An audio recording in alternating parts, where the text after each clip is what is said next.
साथियों, हमारा विषय चल रहा है पातंजलि योग दर्शन के साधनापाद पर। तो आज हम समझेंगे साधनापाद के 11वें सूत्र को। 11वें सूत्र में पातंजलि ऋषि कह रहे हैं डिप्रेशन क्यों होता है, एक व्यक्ति डिप्रेशन में क्यों जाता है, इस चीज को गहराई से समझिए। डिप्रेशन में जाने का मेन कारण ये होता है कि वो बार बार किसी एक विषय को, एक नेगेटिव थॉट को रिपीट करते रहते हैं। और जब बार बार एक नेगेटिव थॉट रिपीट किया जाता है तो वो एक पैटर्न बनाता है, क्योंकि आप पिछले वीडियोज में सुन चुके हैं हमारे न्यूरॉन पैटर्न्स निरंतर बनते रहते हैं। और जब हम एक ही विषय को निरंतर बार बार रिपीट करते हैं तो वो न्यूरॉन पैटर्न मजबूत होते चले जाते हैं। यही एक डिप्रेशन में गए हुए व्यक्ति के साथ होता है।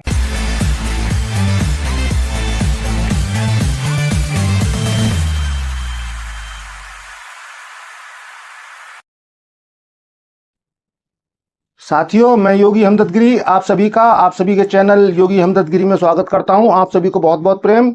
साथियों, हमारा विषय चल रहा है पातंजलि योग दर्शन के साधनापाद पर। तो आज हम समझेंगे साधनापाद के 11वें सूत्र को। 11वें सूत्र में पातंजलि ऋषि कह रहे हैं ध्यान हेयास्तव्रया। अब यहां प्रत्येक शब्द का अलग अलग अर्थ समझते हैं। पहला शब्द प्रयोग कर रहे हैं ऋषि ध्यान। ध्यान के विषय में आप सभी लोग जानते हैं, ध्यान यानी मेडिटेशन की गहरी अवस्थाएं। और ध्यान के विषय में अभी हम बहुत सारी बातें जानते आए हैं। समाधि पाद में हमने जाना है कि ध्यान क्या है और समाधियां क्या है। ये सभी कुछ हम ध्यान के विषय में विस्तार से समाधि पाद में जान चुके हैं। तो यहां पहला जो शब्द ध्यान, दूसरा शब्द प्रयोग कर रहे हैं हेया।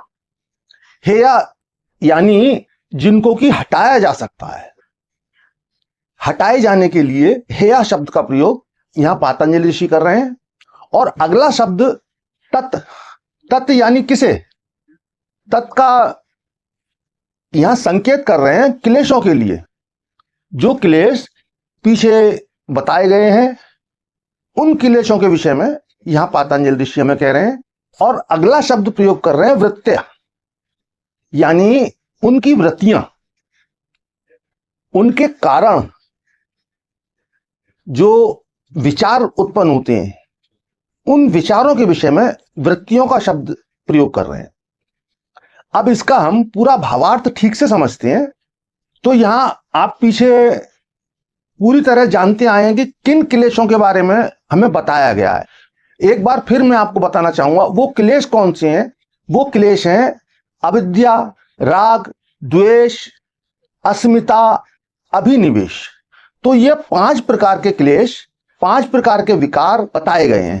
तो इन्हें हम कैसे दूर करेंगे, उसका उपाय पातंजलि ऋषि बता रहे हैं कि ध्यान के द्वारा, ध्यान की गहरी अवस्थाओं में जाकर, समाधि की गहरी अवस्थाओं में जाकर इन क्लेशों को, इन विकारों को हम दूर कर सकते हैं।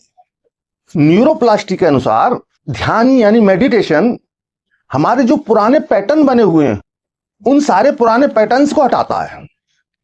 जो भी कर्म, संस्कार, प्रारब्ध, जो भी कुछ पैटर्न के रूप में बने हुए हैं वो न्यूरोप्लास्टी के अनुसार मेडिटेशन में गहरी अवस्थाओं में जाकर पूरी तरह खत्म होते हैं। और क्यों खत्म होते हैं? खत्म होते हैं मन के शांत होने से, विचारों के शांत होने से। विचार जब हमारे पूरी तरह शांत होते हैं तो हमारे पुराने पैटर्न टूटने लगते हैं। विचारों के शांत होने से नए पैटर्न बनना बंद हो जाते हैं, नए संस्कार, नए कर्म बनना बंद हो जाते हैं। जो पुराने पैटर्न हैं वो भी हटने लगते हैं। मेडिटेशन करने से हमारे मस्तिष्क में एक पार्ट होता है अमिगडाला, जो कि ध्यान करने से, मेडिटेशन करने से वो पार्ट सिकुड़ने लगता है। और उसके सिकुड़ने से और उसके फैलाव के कारण हमारे मन में भय और चिंता और ये डर जैसी चीजें व्याप्त रहती हैं। और जब यही एमेडोला धीरे धीरे सिकुड़ता है तो ये विकार हमारे दूर दूर होते चले जाते हैं। हमारे अंदर भय, डर, चिंता जैसी चीजें पूरी तरह समाप्त होने लगती हैं। ये आध्यात्मिक तल पर जो साधक हैं उनके लिए तो उपयोगी है ही, लेकिन जो लोग डिप्रेशन के शिकार हैं, भौतिक तल पर, भौतिक जीवन में बहुत अधिक डिप्रेशन में आ गए हैं, नींद नहीं आती है, अपसेट रहते हैं, तो उनके लिए भी बहुत उपयोगी है। अगर वो नियमित मेडिटेशन करें, नियमित ध्यान करें, जितना हो सके, जितना संभव हो सके उतना करें, तो उतना ही वो डिप्रेशन से बाहर आएंगे। यानी कि उनके जो पैटर्न बने हुए हैं, पुराने जो पैटर्न बन गए हैं उनके डिप्रेशन के, बार बार एक तरह की बातों को सोचते रहने से, एक तरह की चिंताओं को करते रहने से हमें डिप्रेशन क्यों होता है, एक व्यक्ति डिप्रेशन में क्यों जाता है, इस चीज को गहराई से समझिए। डिप्रेशन में जाने का मेन कारण ये होता है कि वो बार बार किसी एक विषय को, एक नेगेटिव थॉट को रिपीट करते रहते हैं।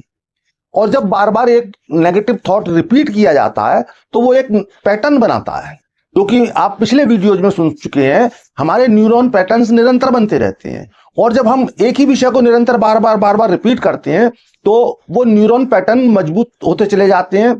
यही एक डिप्रेशन में गए हुए व्यक्ति के साथ होता है। वो बार बार वैसे ही काम करता है, बार बार वैसा ही सोचता है नेगेटिव, और भी अधिक नेगेटिविटी में जाने लगता है, और भी ज्यादा डिप्रेस्ड होने लगता है।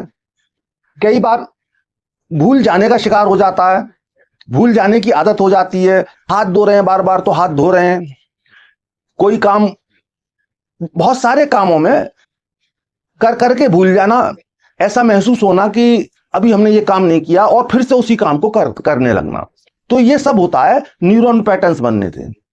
तो यहाँ ऋषि हमें बता रहे हैं समाधि की अवस्था में जो भी हटाने योग्य पैटर्न है जो बन चुके हैं समाधि की गहरी अवस्थाओं में जाकर, ये बहुत विस्तृत बात है कि समाधि तो वो बहुत ही काफी साधना के बाद उपलब्ध होती है। यहां सिर्फ समाधि नहीं, ध्यान की बात कर रहे हैं। ध्यान से भी, जो मेडिटेशन करते हैं तो ध्यान से भी हमारे पुराने पैटर्न टूटते हैं। और जो लोग डिप्रेशन में हैं उन्हें बार बार पॉजिटिव थॉट्स अपने अंदर लाने चाहिए, पॉजिटिव जगहों पर जाना चाहिए, पॉजिटिव लोगों से बात करनी चाहिए, पॉजिटिव विचार बनाने चाहिए।